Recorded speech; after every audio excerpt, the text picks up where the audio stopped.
Hi everyone, welcome to this week's assembly on International Women's Day. So what is International Women's Day? Well, this year it was celebrated on Monday the 8th of March 2021, and it is a global day celebrating the social, economic, cultural and political achievements of women from around the world. International Women's Day has been observed and celebrated since the early 1900s, and it is now recognised as an event across the whole wide world. Right, to start this assembly off today, I want you to have a little think about the women in your life or women that you know that have inspired you. Who has made you feel like you can achieve anything if you work hard? Maybe this could be someone from your house, like your mother, grandmother, sister, cousin, or maybe somebody outside of your house, such as a teacher, a dance coach, or any other woman that has been a real inspiration to you. While you're thinking about this, have a little think about what virtues they have demonstrated. Think about our Nishkan values and virtues. Maybe you could use your Nishkan passport and make a list. You could do this as an activity now in class or out of class as an activity at home. Okay, so now we're going to have a look at this slide, and I want you to all have a look at the pictures you can see in front of you, because we have got some examples here of some inspirational women from all over the world, okay? They have shown the virtues of compassion, selfless service, courage, sacrifice, kindness, prayerfulness, and love for what they believe. So they have done lots of really important things that have changed the world. So it's really important that we recognise lots of these wonderful ladies for the hard work that they do. So I want you to have a look, and I want you to see first of all if you recognise any of these women in the pictures.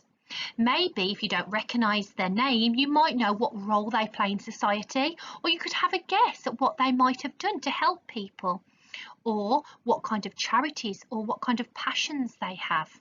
Have a little look, maybe talk to your friend, or the teacher might want to pause at this point to have a chat to see if any of you recognise them. I'm going to tell you who they are. We're going to have a little chat about some of them on this slide, and then we're going to look in a little bit more detail at some of them in a moment, okay? So starting from the top, we have Malala Yousafzai, then we have Amanda Gorman, Mother Teresa, Marty Kiverjee, they're all along the top, and then with the bottom we have the Queen, Rosa Parks and Greta Thunberg. So let's have a little think first of all about the first lady at the top, Malala Yousafzai. She is known to be one of the most famous teenagers in the world. And what she had a real passion for is education.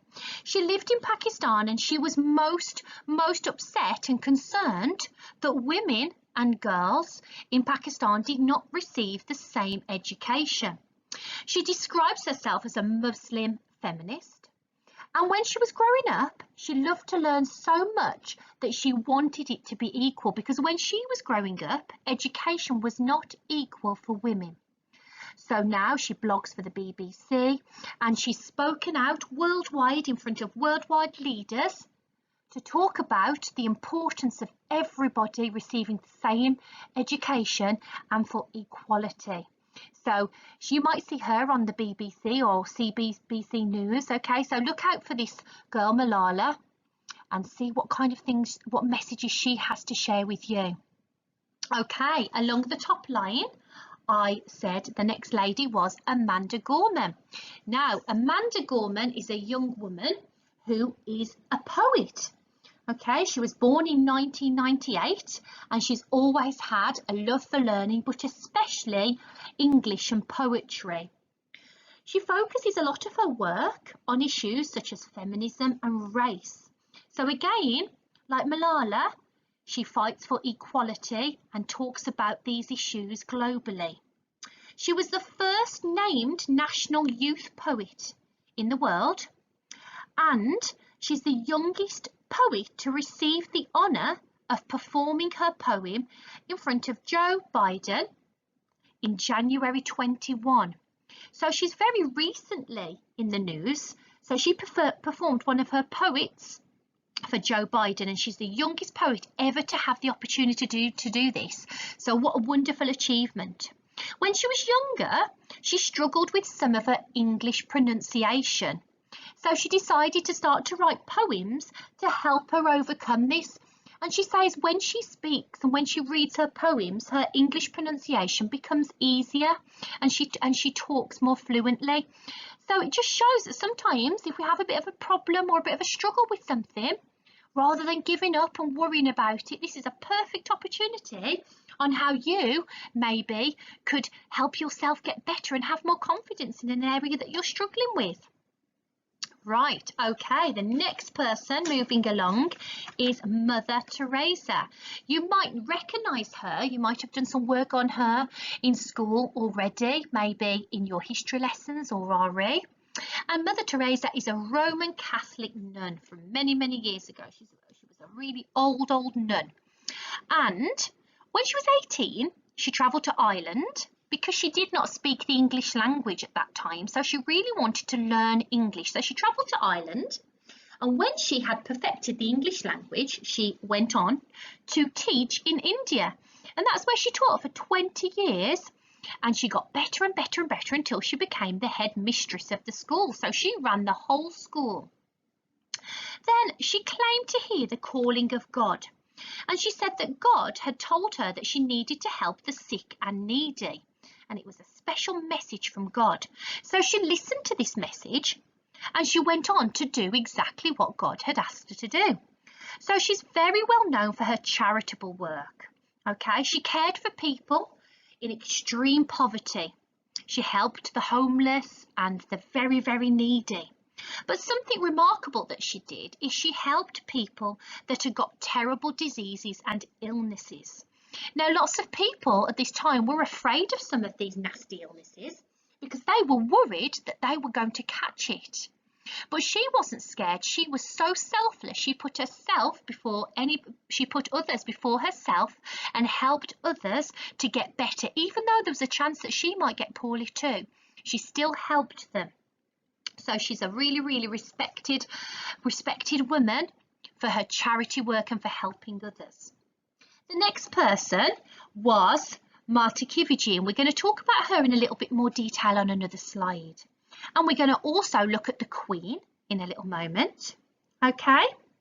And the next person going along with the lady in the middle at the bottom is Rosa Parks. And this is another lady who loved to learn. Okay. She lived in Alabama in the United States of America, and she really, really loved it at school, absolutely tried her best. But then unfortunately her grandmother became poorly and she had to leave school to care for her elderly grandmother, and so her education had to stop. And as she grew up, she married a man, and this man, her husband, encouraged her to return to school because he knew how much her education meant to her. So he pushed her and said, go on, go back to school, get your education. So that's what she did. Now, in the late 19th century, there was no equality. There was lots of separation between black people and white people.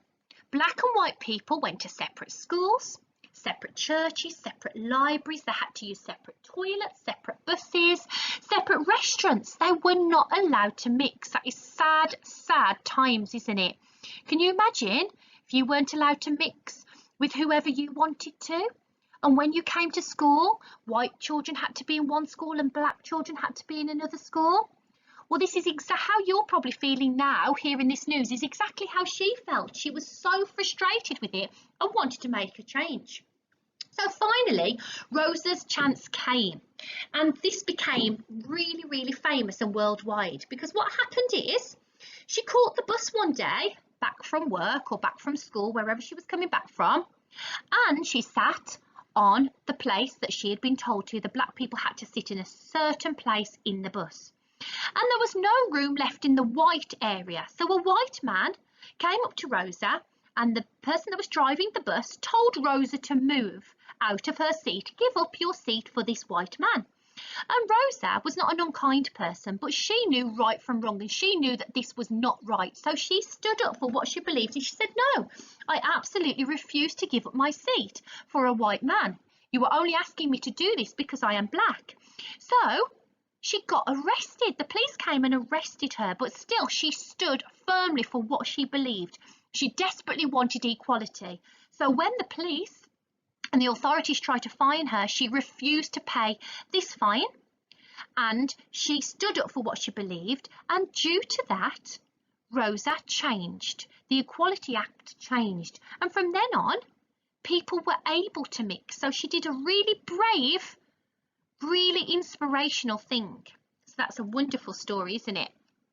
And then the next girl on the end is Greta Thunberg, and we'll look at her in a little bit more detail in a minute.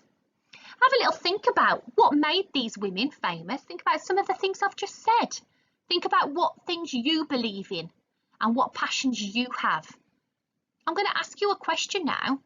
If you could change one thing in the world, if you could change one thing, what would you change?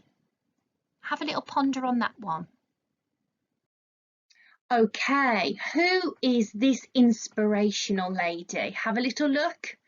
Can you remember who I said it was? She's most famous. I hope you all recognise this face. It is Queen Elizabeth. Well done. So these are some facts about Queen Elizabeth that make her so special. She has ruled as Queen for longer than any other monarch in British history.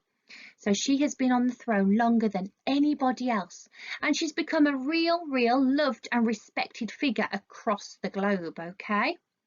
She has travelled more widely than any other king or queen, and she has taken on most historic overseas visits. So she's travelled an awful lot, more than anybody else.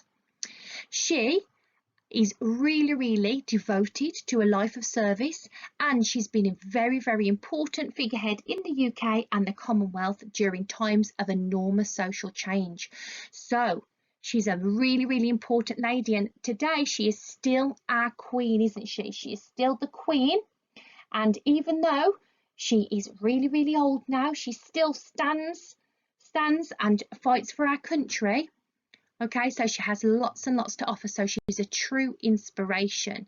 Maybe you could look into Queen Elizabeth and see if you could find out some other facts all about her. Right, here is Greta Thunberg, and this is another inspirational woman, but another teenager like we looked at before, okay?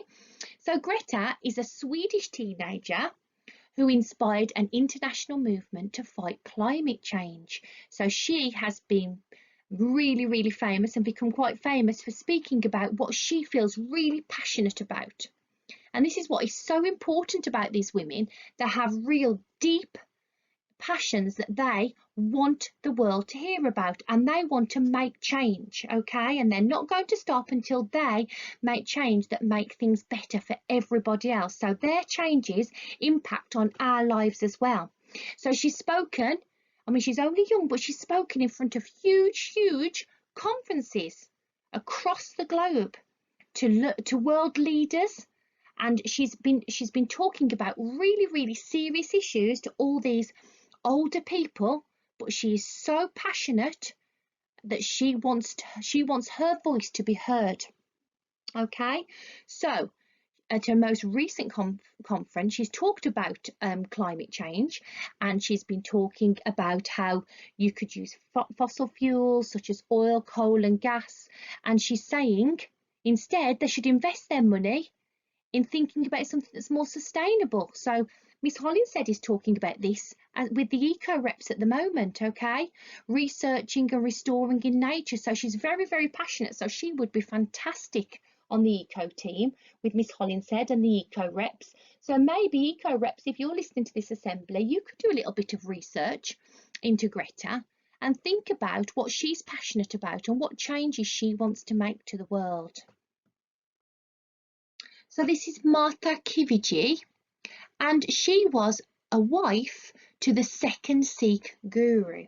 Okay, so she married the second guru, and she was married for 20 years before he became the second guru, and she was very, very busy because she decided to take over and manage the Langar. Okay, so she was making and serving food for free. So you can see in the picture that she took it upon herself to feed so many people. She took it off her own back to help others that were in need. She used the absolute best possible ingredients she could, and everyone was treated equally and with the value of courtesy. So over a long time, people remember her, and she's very, very famous for her cultural identity in the Sikh community. So let's have a little look what else she did. Okay, it said here that she did much more than work in the kitchen. She created a loving atmosphere for everybody that came into contact with her. So when her husband, the guru, died, she lived after that for 30 years. And she still continued until she was very old to serve the community. Okay, so she remained in the guru's house and she was serving selflessly to everybody. So this is another inspiration from a long, long time ago, because she died in 1582. So it was very, very long ago. She died when she was 75, but what an inspiration to take that on herself and to give that selfless service to everybody. So now you've listened to me talk about some of the inspirational women from our assembly. I want you to just look at our passport and think about our values and virtues. We have mentioned so many today. So I want you to talk to the person next to you or somebody near you, okay, about what values you think we can think about today. I've mentioned lots as I've been speaking, okay? So have a little think and talk about why and how we have used those values in today's assembly. So something that all these inspirational women had in common was confidence. They were confident and brave enough to go on and make a change. They had something inside them that made them really, really passionate and want to see change, all for the better.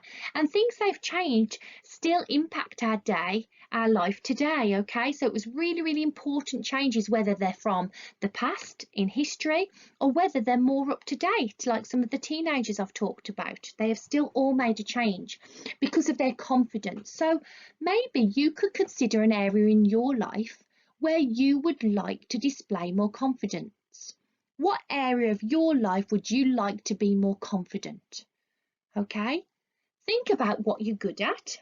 Think about something you would like to be better at and how you could show more confidence in that area.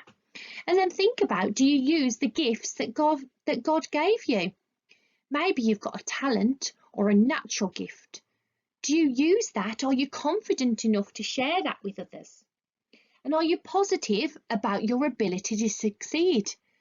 Have you got a really, really positive mind? Do you want to fulfill your life and do something really exciting with it? Have you got something inside you, some kind of passion that you would like to share with someone and show your confidence, but you're a little bit shy? Have a think about it and tell your grown-up in your class or a friend, and maybe that will give you that little boost of confidence to take your passions further. Thank you so much for listening to my assembly. I'm not going to keep you any longer. Your teachers can do your prayers in class with you, and maybe you could spend a few minutes having some peacefulness and just having a little reflection time thinking about this assembly today. Thank you all. See you later. Bye.